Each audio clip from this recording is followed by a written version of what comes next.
Hi, I'm Eva Kenas, and this year I decided to do interviews with people who inspire me and discuss various metaphysical and spiritual topics. And my first guest is author Heidi Skarie, who writes beautiful historical fantasy and spiritually oriented novels. So, Heidi, thank you for being here today. And I would just like to start by saying that the main reason I feel in tune with you as an author is because I know that you also take inspiration in your dreams and in your past lives. So, would you like to talk about these experiences? Yeah, I was started out really a fine artist. I'd studied art in college, all kinds of different types of art. And when I got out of college, I really took up painting, um, fine arts. And there was a point at which I had my children were young. I had a series of 6 dreams, and they were like watching a movie. The first night was a 3-day holiday weekend, and I saw this. Was, as I say, it was like watching part of like a segment of the movie, and this was kind of the beginning of the movie.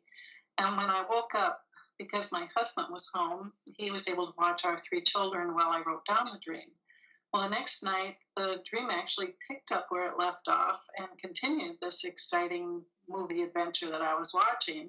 And the third night, it did the same. Well, then my husband went to work for the next 4 days. And interestingly enough, the dream there, I had no dreams during those 4 days. And then the next weekend was another holiday weekend. And the dream picked up right where it had left off. And I had 3 more segments of the dream. At the end, I had a 90-page dream journal, and I was pretty excited about it. And I thought, well, it's a great story, but I'm not, I don't have the skills of a novelist. So that's when I started becoming interested in writing and became very passionate about it, and started learning how to, taking writing classes and reading books on writing, and began writing. And after that first novel, they just flowed through. And I wrote a whole series, about 6 novels in that series. And then I realized I was trying to get the first one published, but I found that very challenging. So I ended up writing single title books because I couldn't publish any of the other books until the first one got published. And so I ended up publishing Red Willow's Quest first with a small publisher here in the United States. And that was actually based on a past life as a Native American woman.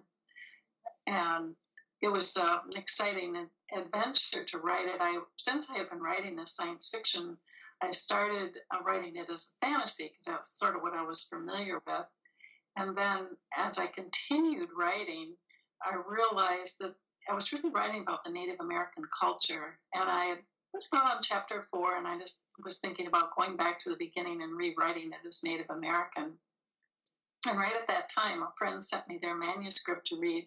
And when she read it, she said, it was about a woman remembering her past life as a Native American. I thought, oh, this is really interesting. And then I went outside, and I found a hawk feather in the yard, and it was in perfect condition. And then in each of the next 2 days, I found another hawk feather. The 3 seemed like a very symbolic number to me, a powerful number. And then I heard a talk by a spiritual guide, this Harold Klemp, and he said that the cry of a hawk is clear spiritual vision. And I knew that I was to write this book as my own past life. And it was interesting because I knew so much about this life from my inner. So the research I did was to take what I knew on the inner about the tribe and where she lived and bring that to the outer of what tribe that would be. And I knew the story took place in the Rocky Mountains. And so I actually took that and not researched what tribes are living there. And the Shoshones were actually the Sentinels of the Rockies, meaning like the guardians of the Rocky Mountains. So I I decided it was the Shoshone Indians. They were also somewhat plain Indians. They hunted the buffalo and moved locations. So they were the tribe. And then I had another tribe, the Kootenai.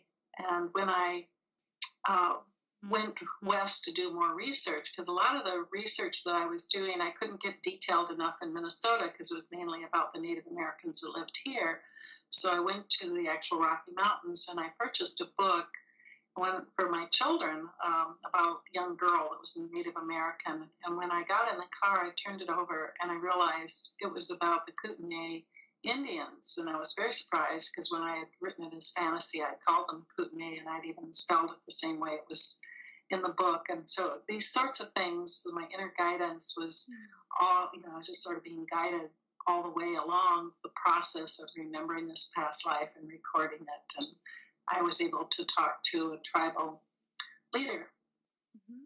Mm-hmm. So those are, two of my novels. I also had one that I wrote about a lifetime, Honor and the Dragon Ships, about a lifetime where I was lived in England.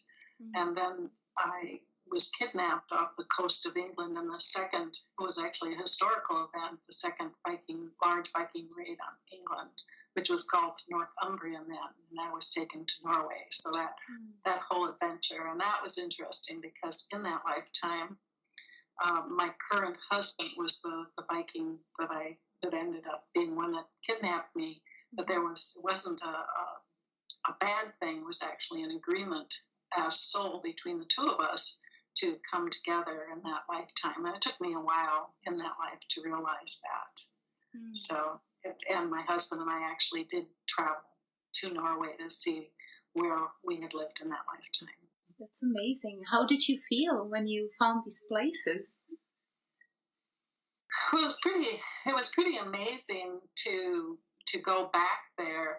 And even though, more than 1,000 years has passed, as I looked around, the mountains are the same, the ocean, and the neighbors lived on this island, and you could see the island, and obviously more of it was developed than there was at that time, and when we were there it was farmland, but there's still in that area some farming and sheep, and so it was pretty neat to, go back to where you had this other life and actually, and I just had inner guidance all along. I just looked at a map and I said, that's where I lived. I don't know why I knew that's where I lived. Mm-hmm. And then we rented a car and had to travel in a tunnel under the Atlantic Ocean and go on these narrow, windy roads and on ferries because the fjords aren't that easy to get to. It's sort of a landlocked area a lot of times with mountains and cliffs around them. So it was quite an adventure. And when I also, for the part of the story that takes place in England where I lived, I also went back there. And the church that was there and the village has been completely reconstructed village with live animals, and the church is still active, and they were having a flower festival, and you could see the burnt remains of the monasteries that were destroyed during the Viking raids. So it was pretty amazing to go to back there.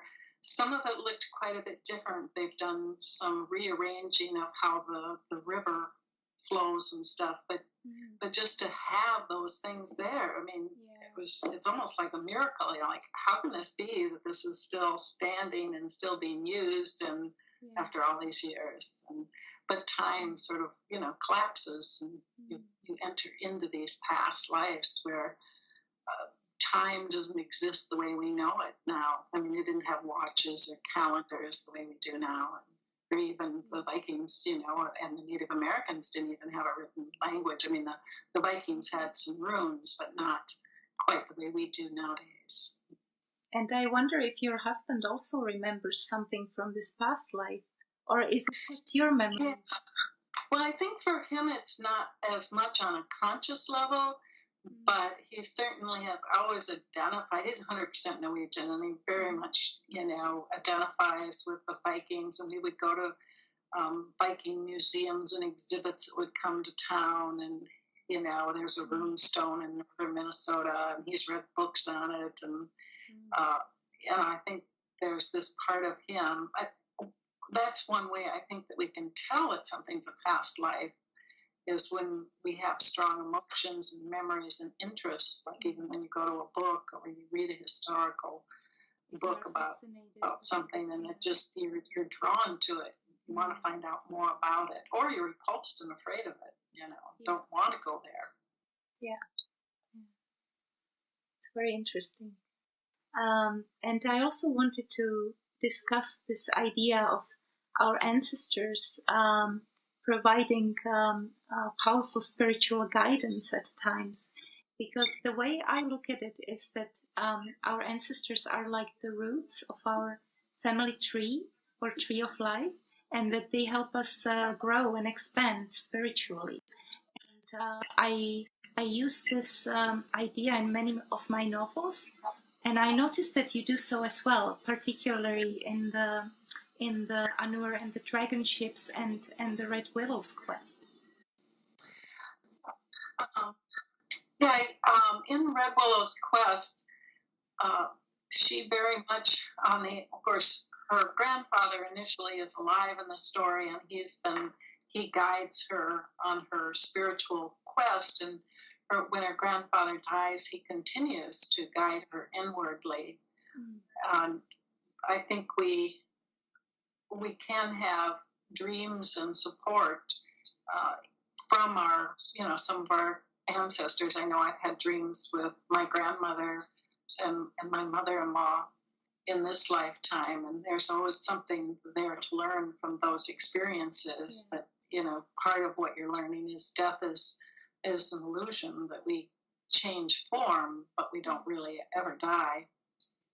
And so I think in Dragon Ship, she has a druid grandmother, Nordas, and so when she's taken away, she's learned to look into a still pond so that she can make contact with this grandmother, and the grandmother can guide her and give her strength and support some of the druid teachings that she was given. She was also raised as Christian, so she, there was sort of a struggle between these different ideas, but ultimately she knows that she has to go within herself for inner strength to survive all the hardships that she goes through. And do you think that maybe the Star Rider novels that came to you in your dreams could also be one of your lives, but from another dimension? Yeah, I've thought about that myself, just wondering if I'm drawing on memories as this comes through this futuristic society. And I believe that there's life forms on many planets, not just on Earth. And I think that we've had some of those other planets are more technologically advanced and have space travel. And it could even be the astral plane where people are having lifetimes. And I think we aren't always just born here. So it's possible that I'm drawing aspects of that book from another lifetime, from a more advanced society where there was space travel and where people had more abilities to do telepathy and that sort of thing was more common there. And so it's an interesting thought to just sort of think about, is it possible that these things that we're drawing on and even that other authors see in movies and that you see or read about are from their past lives and not just coming strictly from the imagination, but from other worlds and other places. I think it's very limiting to think that we just live on Earth and that we're the only life forms in the entire universe when there's billions of planets and stars. And, I think so as well. So it's interesting to think about. Because the Star Rider has such a vivid atmosphere, and it feels, when I was reading it, it felt like I was in a different world. So I thought of this. Yeah, it was very much. It's also, for me, it was more like watching a movie. So in some ways, it was written kind of like that, with that, intensity of a fast-paced movie. There's a lot going on. Also, I noticed that in many of your novels, your female characters are very strong and stubborn women, and I wonder where you take inspiration. Yeah, well, one person I take inspiration from is my own mother, who's very strong. She raised 5 children, but she was also a businessman with my father in real estate, and she managed to always have her priorities right. She always spent time with her children over, keeping the house immaculate or something. And now she's 95. She still lives in her own house. She still drives her own car. She still does volunteer work and active in church. So anytime I think I'm getting old, I kind of look at her and go, okay, no, I guess I'm not. You can go a long time and continue to serve life and be an active, happy person. I was thinking about some other people that inspired me, and as an artist, Mary Cassatt did. She was like the only impressionistic artist and Mary that we know about, and obviously there were probably others, but at the time, the arts were so dominated by men, and yet she and also art was traditionally important people and men, like painting, like Rembrandt painting men's group, and here she was painting women and children. And they were beautiful, and they're still in museums in many places in the world. And as far as writers go, somebody like J.K. Rowling, who, was a divorced mother on welfare and with a child, and has this ideas in her, and she writes them all down, and she comes up with writing these amazing stories that inspire all these children to read. And in fact, the first book that she wrote, the editors didn't think children would read long novels, so they cut it down and made it this small, much smaller book. And then it was so successful. The second book, none of the editors would practically touch it, so they left it quite long. And I mean, kids not just read it, but read it many times and read the whole series. And it's just inspiring to see somebody that's able to just completely turn around their life like that. So a woman those are a few of them. Yeah. But there's lots of women in my life that are very spiritually strong and follow their dreams and paths. And probably also, I remember you once told me that you feel like you still learn from your past lives or the women that you were in your past lives. Yeah, that's an interesting, I sometimes, you get discouraged because it's not easy to, right now I'm a self-published author, and to wear all these hats of writing a book and determining what would be a good cover for the book. Sometimes I paint my own cover art. And yeah, they're beautiful, by the way. Your cover art is very nice. Oh, thank you.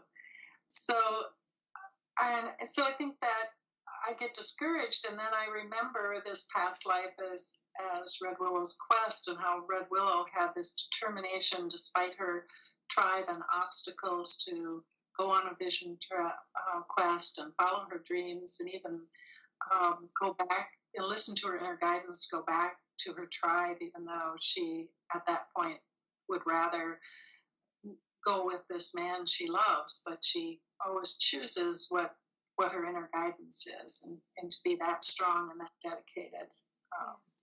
So yeah, I find my own past lives, there's something there for me to learn. It's beautiful, and it shines through your novels. One can feel it, I think. Thank you. And I know that recently you have been working on a sequel to The Star Rider, right? Yeah, I am. It's going to be Star Rider and the Golden Threads, and it's about the golden threads that are between people that care about each other and support each other, all these people in our lives. So there's these golden threads that link us together. And this, it's a woman, the main character of the first novel is Jamaica, who is on this during a time of intergalactic, war, and she's an undercover operative, and yet she's trying to fight for freedom in a very difficult time. So it's the struggle. And she has a lot of spiritual abilities and can travel in and out of this world into some of the inner worlds at will. So she has, and they can talk together telepathically, she and her husband. So it's these different abilities that they have and how they can use them in the world to help bring peace and freedom.